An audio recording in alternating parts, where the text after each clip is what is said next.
uma alegria grande a gente estar de volta, como temos podido estar todas as semanas.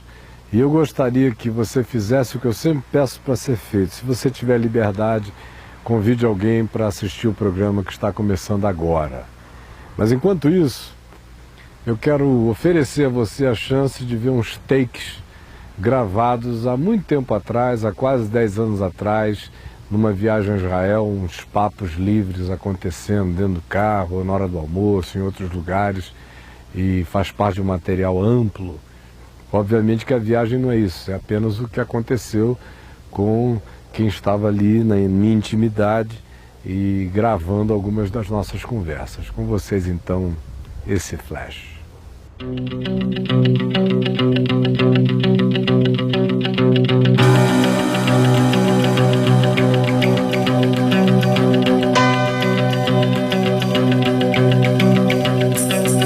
כתב ידיך לא מוכר לי וקולך המאבנת צלצולך הטלפוני שכנע אותי לצאת מהבית החם לרחוב הקשה אל העולם. התבטלתי כשקראת לי כי אסור היה לי אז לפרש את סימניי כאותות של אהבה. כבר שכחתי מתי אהבתי ומתי את כל חושיי איבדתי כאן. האם שמת לב אני ביקשתי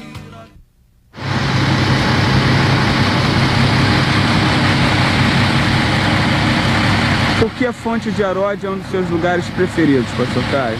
Porque ela está aqui desde sempre. Aqui há milênios. Eu gosto daquilo que fica, que ninguém consegue estragar. É a mesma água que Gideão bebeu. Por isso que eu gosto.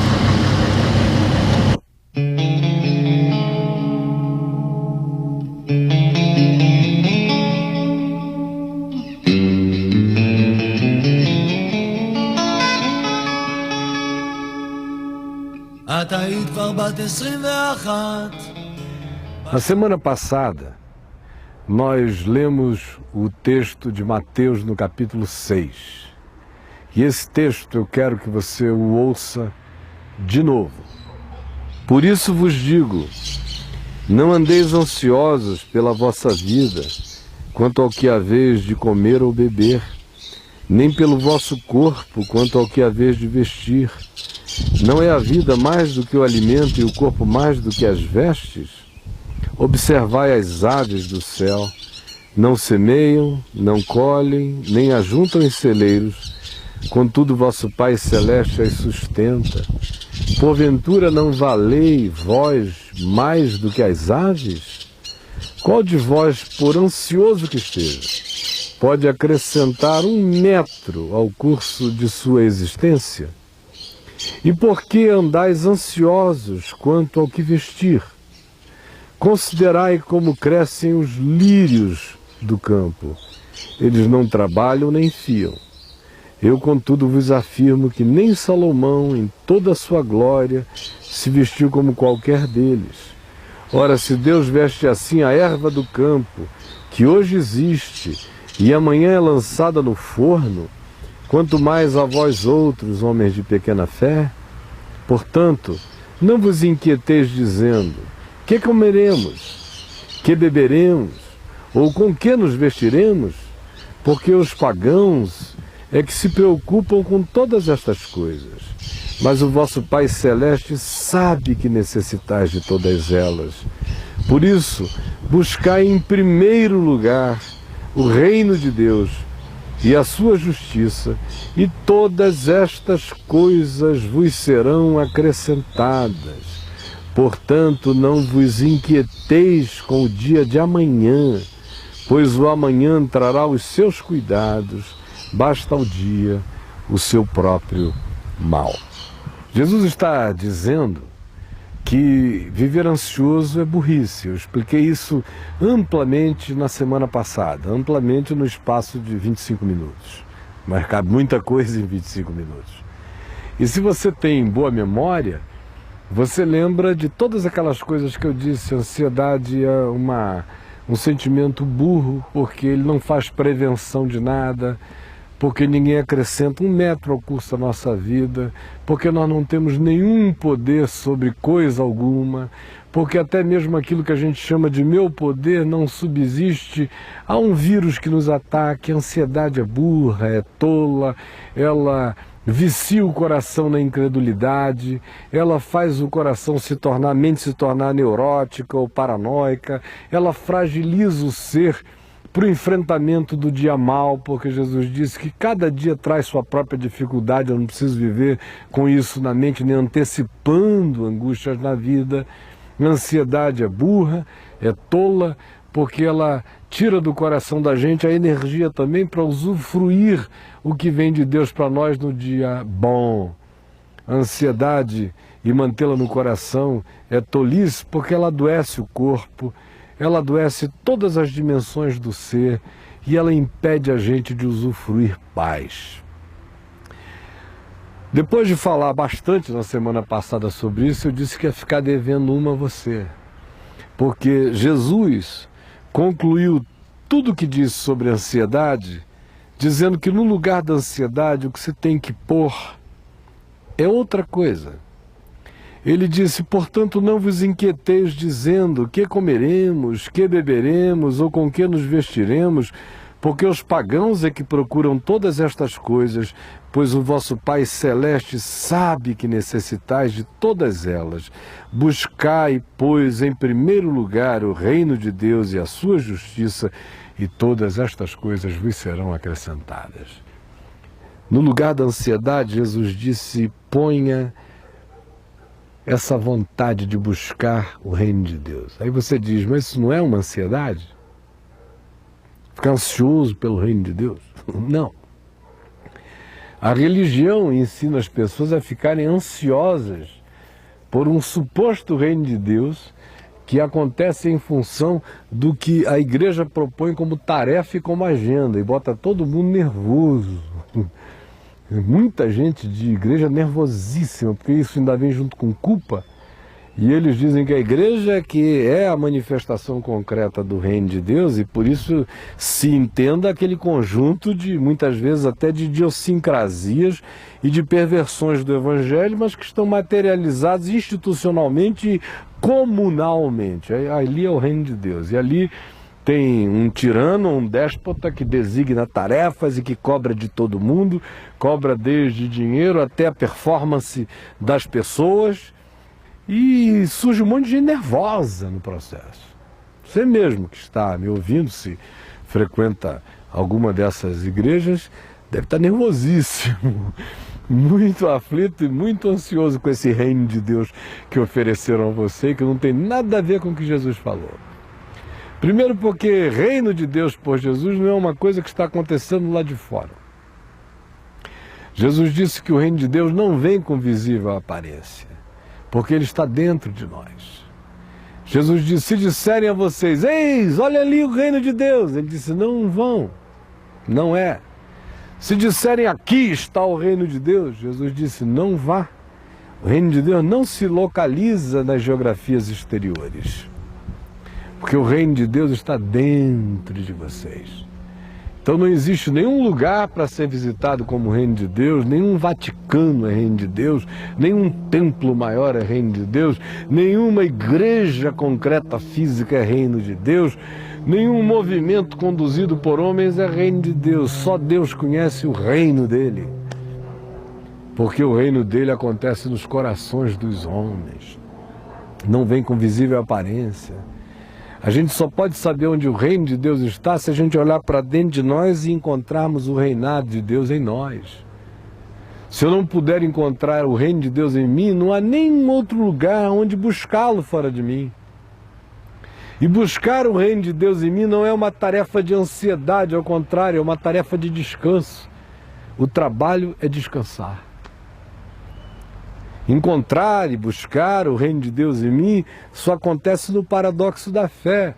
Esse buscar é um entregar, é um descansar, é um aceitar, é um assumir, é um confiar, é um crer. A gente encontra o reino de Deus quando descansa em Deus. A gente encontra o reino de Deus quando confia. A gente encontra o reino de Deus quando aceita o cuidado do amor de Deus por nós. E quando a gente submete o coração à vontade de Deus. E a vontade de Deus não é pule do pináculo do templo embaixo. A vontade de Deus para você não é conquiste o mundo para mim. Isso é proposta de Satanás a Jesus nas tentações. O reino de Deus não é transforme pedras em pães. O reino de Deus não é erga esta torre em meu nome. O reino de Deus é converta o seu coração à confiança. Converta o seu coração ao amor. Converta o seu coração à misericórdia, ao perdão. Converta seu coração ao descanso na provisão de Deus. Converta seu coração à certeza do amor de Deus por você, porque Deus prova o seu próprio amor para conosco pelo fato de Cristo ter morrido por nós, sendo nós ainda pecadores. Então o reino de Deus acontece como pacificação do coração em Deus, como expansão da consciência de Deus em nós, como decisão interior de descansar.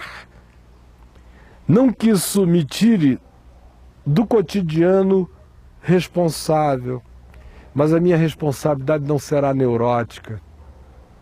Eu vou trabalhar porque gente sadia trabalha, eu vou estudar porque gente sadia estuda, eu vou participar de todas as coisas úteis e boas na sociedade, porque não é bom que o homem esteja só, gente sadia troca, se dá. Mas nenhuma dessas coisas serão para mim feitas com ansiedade nem com desespero. Elas vão ser feitas como fruto do amor, da graça, da misericórdia, do que é bom, do que é útil, do que é sadio. Mas eu não terei o engano nem o equívoco de pensar que elas podem, em sendo feitas, substituir o local existencial do reino de Deus em mim. O reino de Deus se estabelece em mim quando, pela confiança e pela fé, eu me submeto ao mandamento de Deus, que é amor. Amai-vos uns aos outros, assim como eu vos amei. Esse é o mandamento, é o novo e único mandamento da fé de Jesus. O reino de Deus se estabelece em mim quando eu me submeto a isso. E Deus não está pedindo de mim, e Jesus no Evangelho não pede de mim nada que todos nós não digamos que são as coisas boas da vida. Ele pede que a gente ame, ao invés de odiar. Ele pede que a gente perdoe, ao invés de se amargurar. Ele pede que a gente se levante, ao invés de se prostrar. Ele pede que a gente confie, ao invés de descrer. Ele pede que a gente se esperance, ao invés de abortar esperança. Ele pede que a gente trate bem os outros na mesma medida em que a gente gostaria de ser tratado e que nós nunca desistamos de fazer o bem, porque quando eu faço o bem, o maior beneficiado sou eu. Então só um doido pode dizer que não quer aceitar o reino de Deus. O indivíduo tem que estar com uma perversidade instalada dentro dele. No reino de Deus, Jesus diz assim, não traia as pessoas porque você não gosta de ser traído. Isso é ruim. Não trair só é ruim para o perverso. Mas para quem está querendo o que é bom, é toda bondade. Quando ele chega e diz, olha, o reino de Deus é dizer sim quando é sim, dizer não quando é não. Porque o que passa disso vem do maligno. Ele está dizendo para a gente se ater à realidade, à verdade, ao que é. Isso é mal? Ou será que o que é bom é construir fantasias, é elaborar tramas, é fabricar coisas que não existiram? Por isso eu digo, só um ser perverso pode não querer a instalação do reino de Deus em si, porque o reino de Deus só carrega isso. Ele não vem fazendo com que a sua alma seja reduzida a um terço. Isso é a religião que faz. A religião é que pega as pessoas e as estraga. Eu conheço um bocado de gente que antes de se tornar religioso era gente muito boa.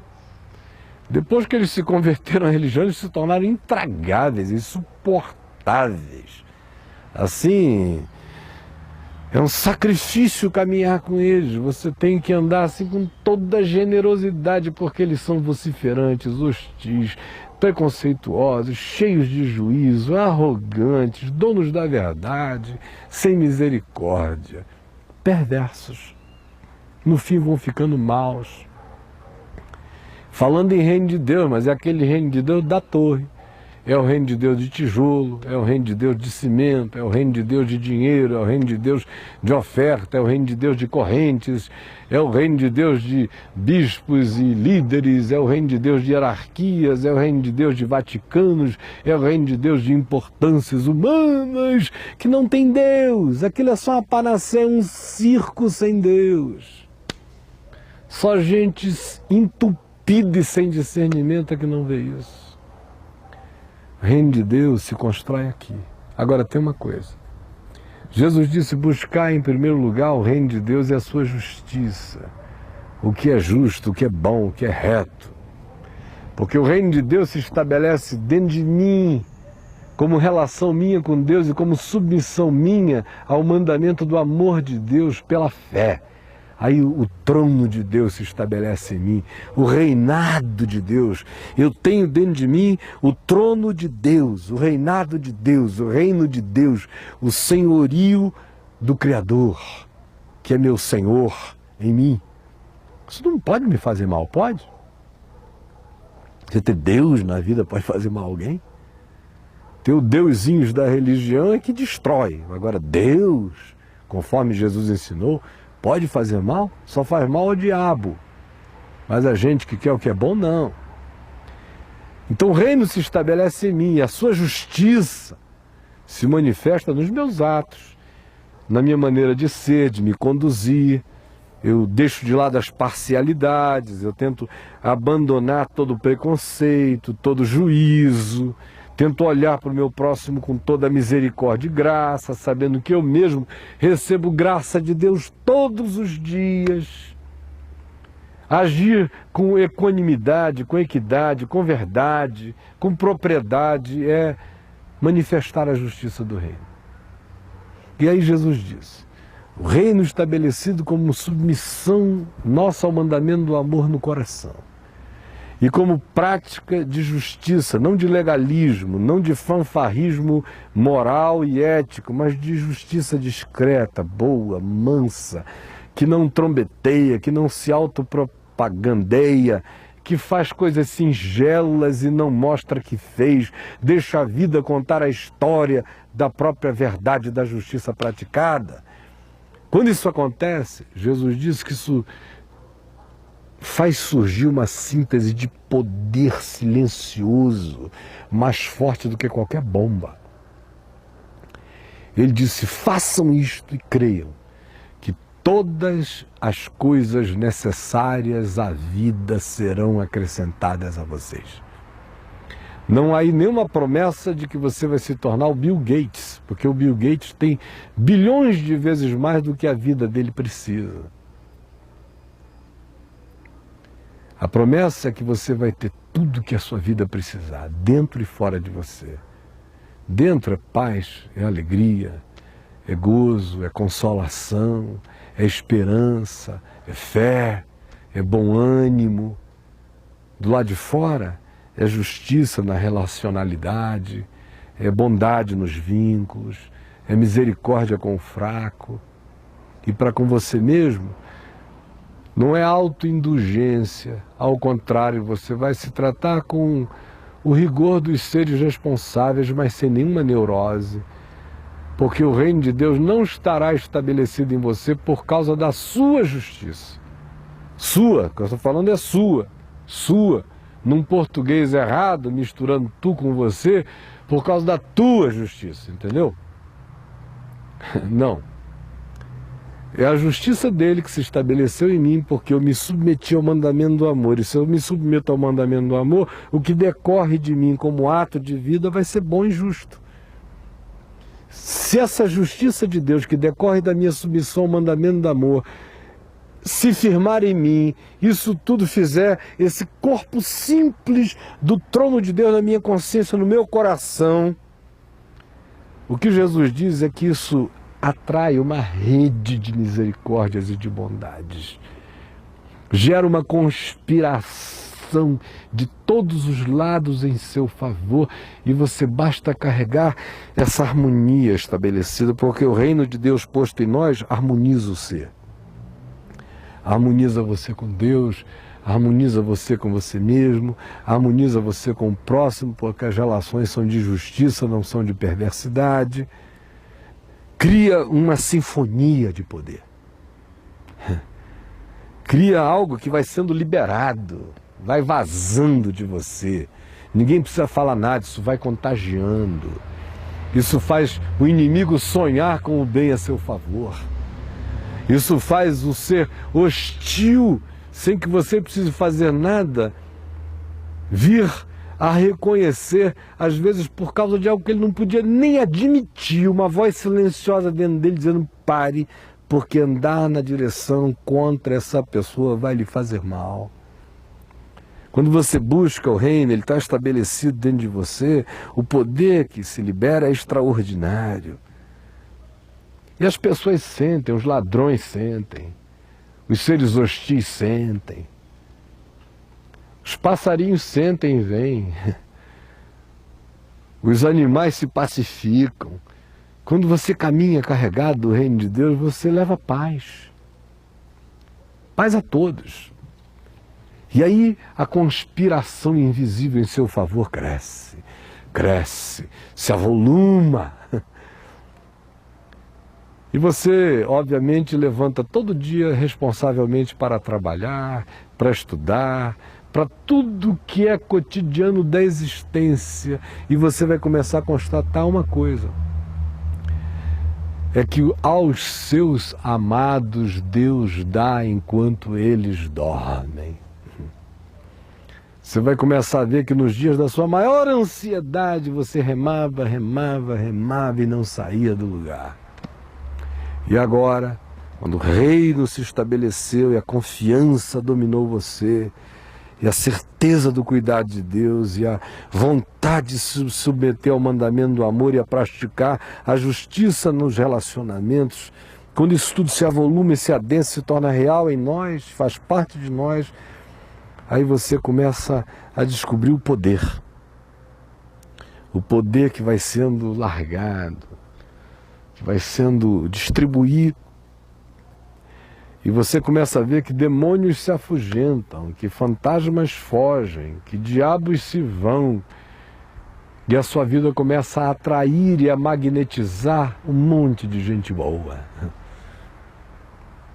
Eu vejo, por exemplo, pessoas se dando mal à beça nos relacionamentos. Elas não buscam o reino de Deus em primeiro lugar, não podem jamais encontrar relacionamentos satisfatórios. Vão sempre encontrar os relacionamentos do anti-reino. Você me entendeu? Entendeu mesmo?